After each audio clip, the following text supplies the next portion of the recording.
Am I the a-hole for refusing to stop seeing my granddaughter despite my son's wishes? My son, 40, is what people call a ladies' man. I had a problem with it until last year when he got a girl 20 pregnant because he said that rubbers don't work for him, so they had unprotected sessions. When he found out about the baby, he blocked the mom and ghosted her for a month. He came to tell me about it once his baby's mom reached out again, saying that he didn't have to care for the baby, but that he had to pay child support.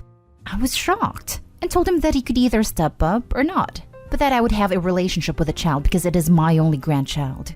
He chooses to not step up and try to fight child support, but a month ago he was placed on it. Now that my granddaughter Lily is born, I have been helping pay for everything because her mom is in college and my son quit his job so his payments would go down. I am very disappointed in him. I watch Lily during her mom's classes and pay for her to have a nanny so the mom can work hard to get her degree. Money is no problem for my family, but my son is very angry that I'm helping them out.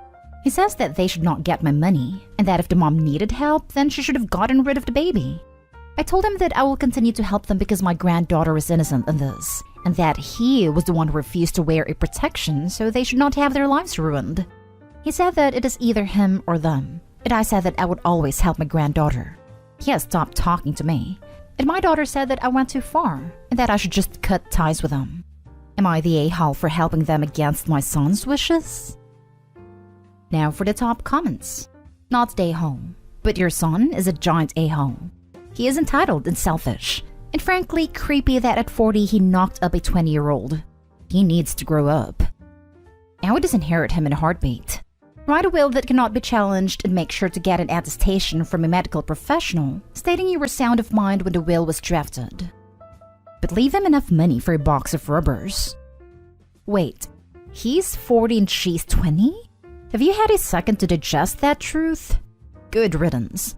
Let him be a spoiled, disgusting individual. You are doing the right thing. A 40-year-old who quit his job so the 20-year-old he got pregnant by refusing to wear rubbers gets zero money to raise his child. Makes my stomach hurt reading that. I would give your son zero money from here on out, Opie. Not the a-hole. He said that rubbers don't work for him. Your son is an a-hole, and probably a walking STI vector. When he found out about the baby, he blocked the mom and ghosted her for a month. Seriously, he's just awful. You must be ashamed of him on many levels. You sound like an amazing woman, grandmother, and general person. Bluntly, your son's wishes don't mean anything. Your son's opinions about who cares for his child stopped being relevant a long time ago. I realize he's a grown man and his own master, but he needs to remember that you're a grown woman and your own master. Honestly, I'd be no contact with him over this kind of thing. There's something broken within him. He needs a serious attitude adjustment. Not the a-hole. Not the a-hole for refusing to stop supporting your granddaughter's mother. On the other hand, you do bear some responsibility for raising this absolute sluggard. The fact that Opie admitted to brushing aside his behavior in the past because he is a ladies' man? Only when the behavior became grotesque, Opie realized that son is bad. How many lesser evils has Opie brushed under the carpet in her son's upbringing? Next story is titled, Am I the a-hole for making my daughter sleep in the backyard after what she did to our housemaid? My male 46 daughter 16 is a high school junior. I noticed recently that she's been behaving in a bad manner, constantly commenting on other people's looks, belongings, calling them stuff that isn't cool, and just being insensitive. It's like she lost a filter or something, because usually she's polite. But my wife suspected that our daughter's sudden misbehavior occurred after she started hanging out with the new girls from the school. Basically the mean type and have picked on their behavior. I've sat my daughter and had many discussions about how her behavior has been negatively affecting everyone around her. Our housemaid is the person most affected here, and my daughter has chosen her to be her target for hair/clothes/etiquette criticisms. She has complained about our daughter calling her offensive names, like filthy and gross for cleaning certain areas in our house. I took a stand and explicitly told my daughter I'd punish her if she ever said stuff like that to our housemaid again. Last week, my daughter had a party to go to, but earlier that day she called our housemaid filthy, so I grounded her by not letting her go to the party. She threw a fit and called our housemaid a liar, saying she never called her that. That was the end of it.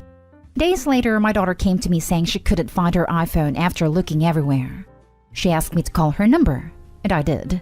My wife and I were stunned to discover that the iPhone was ringing inside our housemaid's bag. I had a confrontation with the housemaid immediately, and she denied and cried, saying she never touched the phone, nor had any idea how it got there. I noticed my daughter calling her a thief repeatedly, so I told her to stop and go to her room. I checked the indoor camera before continuing the argument, and saw my daughter place her iPhone inside our housemaid's bag. I was livid. I apologized to our housemaid and gave her the rest of the day off. I then showed a video to my daughter and she was absolutely speechless. I said what she did was immoral and straight up offensive to tamper with that poor woman's livelihood over a petty party she couldn't go to. I told her she was grounded and will have to spend the night in the backyard. She's a germaphobe, but she cried begging me to not make her sleep with the dirt, insects, and hot temperature. I refused to discuss it or I'd make it 2 nights. My wife said I should go easy on her, but I said calling people filthy and accusing them of stealing wasn't okay. In fact, it was the absolute worst. I then went through with my punishment.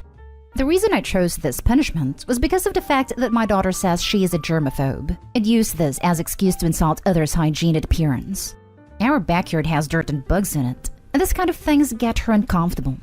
But other than that, the backyard is 100% safe. Question: why doesn't she clean up and do house chores as punishment instead? Because I've already tried this punishment before and it didn't work. Because she deliberately stopped eating for days to get out of it and ended up in the emergency department for low blood pressure. Not stay home, but you should give your housekeeper a week off with pay and make your daughter take her place, unpaid. This is the appropriate discipline. Go online and print out websites for military boarding schools out of state that take females. Tell her if she doesn't straighten up immediately, there will be consequences. Then call the applications department and put it on speakerphone. Also, make sure she knows the day she turns 18. You don't owe her anything. She better be a good person or she can't support herself. I'd make her do the housemaid's job for 2 weeks, but pay the housemaid for the work. You are not day to come down hard on her though and knock it on the head. This is an excellent punishment. I'd also go with giving her a flip phone for a good long time. Not stay home. Your daughter deserves a DEFCON 1 level punishment. That's some messed up crap she did. That said, I'd probably pick something besides making her sleep in the backyard. Too temporary, too unusual, too easy for her to make herself out to be the victim. It's both too much and not enough. Spend 1 weekend per month of her grounded without phone year picking up trash on the side of the road with her. Yes, you suggested good alternatives. The punishment should be constructive and educational. Picking trash and volunteering is effective. It's unacceptable to falsely accuse the housekeeper of stealing. She has to endure the appropriate repercussions subsequently. You're the a-hole. Your child has obvious issues if she's willing to starve herself as a tactic. Have you tried therapy? Or anything other than straight punishment? Pete's sake. If she really is a germaphobe, that's a real medical condition. And by forcing her to sleep outside, you are being an emotionally and physically abusive a-hole. And yes, it's physical mistreatment as well. Disgusting. Next story. Am I the a-hole for only paying for a portion of my son's college, even though he had money from his dead brother's college fund? I, female 58, will always be a mother of my twin sons, Thomas and Sam. In the summer after they graduated when they were 18, Thomas passed away. I can't begin to explain how broken I was. At that point, Sam had already accepted an offer to go to an Ivy League school. My husband and I had about $100,000 each saved up for the boys. But Sam's school was so expensive that the money wouldn't cover it. Before Thomas passed, Sam was fine with taking out student loans to cover the rest. Then we lost Thomas. Less than 2 months after it happened, Sam asked if he could have the $100,000 that was set aside for Thomas. I lost it on him, but I told him that it was Thomas's money and not his, and it deserved to go to Thomas. This is where I might have been the a-hole, because Sam could have used that money, but he didn't get a cent of it. To be fair, my husband and I didn't get a cent of it either. We donated it all to various charities against drunk driving in memory of Thomas. That was all about 10 years ago. Sam took out student loans, but he's so young and already a very successful lawyer. I believe he's paid most of the loans off by now, possibly all. If it matters at all, my husband and I contributed a significant amount, about $50,000, to his law school tuition as well. I thought we were past it, but the other day Sam brought up how unfair it was for me to refuse to give him Thomas's money. We had a tearful argument over it, and now I just don't know what to think. If I could do it again, I still don't think I would give that money to Sam. Does that make me an a-hole? Edit. Because some people are confused about the way I worded things, here's a better explanation of the money. We had 2 separate college accounts for the boys. Each account had $100,000 in it. After Thomas passed, Sam still got the $100,000 he always knew would get. He just didn't get the additional $100,000 from Thomas's account. We never took money away from Sam. We just didn't give him any extra money that he wouldn't have had if Thomas had been alive. You're the a-hole, although I'm sorry for your loss. Your living son is grieving too. His life was forever affected by his brother's loss. You could have supported him and made it easier by helping him financially, but instead you made it clear that his brother's memory is more of a priority to you. Surely, Thomas would have wanted that money to help his brother. If I was your remaining child, I would have been so heartbroken. If I'm reading this right, they gave him $150,000 already, and they're an a-hole for not making it $250,000? Really? I don't think they are a-holes for not giving the money. It's the way they lashed out at their son that's so awful. They worded it in such a bad manner. That's the a-hole part. Let me ask, if you were reeling from your son's death and the body wasn't even cold and your other son asked for his money, would you feel happy/elated? You're pretty pissed off that your sons, their brothers, funds were more important to the other twin. Mild, you're the a-hole. Look, I get wanting to donate it to different charities. There's nothing wrong with that. But you should not have lashed out at your son like that. Your wording is horrible. You could have said, we want to donate it in Thomas's name, to people who have suffered like he had at the hands of drunk drivers, and that would have been okay. Your son wasn't an a-hole for asking the money, and you were not an a-hole for denying him. But the way you did it was awful. You should sit him down and apologize for the way you reacted back then. You did not need to lose it on him like that. That wasn't a question. I think Opie knows she was the a-hole for doing that, but she's just asking if she's the a-hole for not giving him the money. You're the a-hole. Why would you tell your son that his money deserved to go to his deceased brother? How does that make sense? $100,000 to an anti-drunk driving charity seriously just seems like they threw the money away in my opinion. $100,000 to college is productive. Throwing money to bloated charities that tell people not to do the things they already know not to do just sounds like a waste to me. Now for the last story. Am I the a-hole for asking my girlfriend not to eat so much? I know the title sounds bad, but this is a pretty specific situation, so please hear me out. I, 26 male, have been dating a woman we will call Ashley, 26 female, for about 3 months. Ashley grew up financially well off and relatively privileged, and it has been a point of friction in our relationship with her not understanding/grasping the level of poverty I and my family grew up with.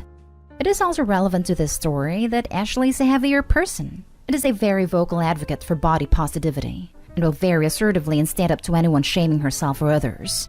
The other person who is relevant to this story is my grandma, 70. My grandmother is a wonderful woman, but she is both very proud and very broke. She likes to have us over for dinner and is an excellent cook, but financially she can't really afford it.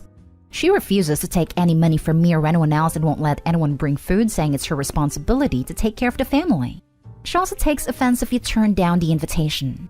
About a month ago, we had dinner with her and Ashley liked the food so much she went back for second and third large portions. This is not done in my family.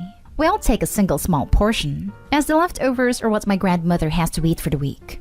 So Ashley taking more meant my grandmother didn't eat for the next couple days. After the dinner, I explained this to Ashley, and she was shocked. I tried to bring my grandmother food, but she refused the charity out of pride. My grandmother has invited us to dinner again this weekend. Before we went, I tried to have a discussion with Ashley reiterating my grandmother's financial situation and asking that she try to only take a single smaller portion so my grandmother can have food for the week. I said we could go eat again after the meal if she was still hungry. Ashley got very angry at this and said she will not be shamed for her eating. She will not limit her food, and that no one other than her decides when she's had enough food. She also said I was fat shaming her. This whole ordeal has highlighted a lot of incompatibility issues, and I don't know if the relationship is going to last, but just want some other opinions on if I'm the a-hole.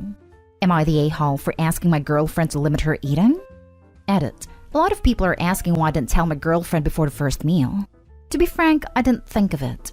It hadn't occurred to me that someone would go to someone else's house and eat 2 days' worth of food in a sitting. Oh, I was ready with the judgment with the title and first paragraph, but not today, home. She could eat before or after. You're not shaming her. She just doesn't care about grandma. That's not a great quality. Agreed. If she doesn't care about an older lady who is being very kind and generous, warning there, then she should at least care that it is an important person to Opie. Additional warning. All the way around, it sounds like it's all about her and nobody else matters in the least. It also sounds like she has some past shaming issues that she's going to take out on people, regardless of what their actual intention was. I agree. It sounds like no matter what Opie says, she's going to see it as shaming. But her world doesn't revolve around Ashley, and she definitely lacks some empathy. This is not about her at all. This is about Opie's grandma. Opie, my grandmother, is also a very proud lady who would not accept money or food. But she would accept a dinner invitation. Would your grandma accept if you invited her to your place or a restaurant to have a nice meal? That way it doesn't have to sound like charity. You could put it as returning the favor and having family time. She's literally taking food out of your grandma's mouth. The fact that she still has an attitude after you explain the situation? She's a massive a-hole. Not today, home. Dump her. Agreed, but also wondering why grandmother is so proud that she would rather not eat than allow her family to help her out. There comes a point where pride borders on stupidity. If your grandmother is so proud, how do you know that she won't eat for the rest of the week? Your grandmother is an adult who chooses to serve a certain amount of food and seems to get a lot of pleasure from feeding her family. It sounds to me like you are simultaneously fat-shaming Ashley. The issue has nothing to do with her weight. Why mention it? And infantilizing your independently living adult grandmother. You're the a-hole, in case that wasn't clear. Read this back to yourself and realize how stupid it sounds.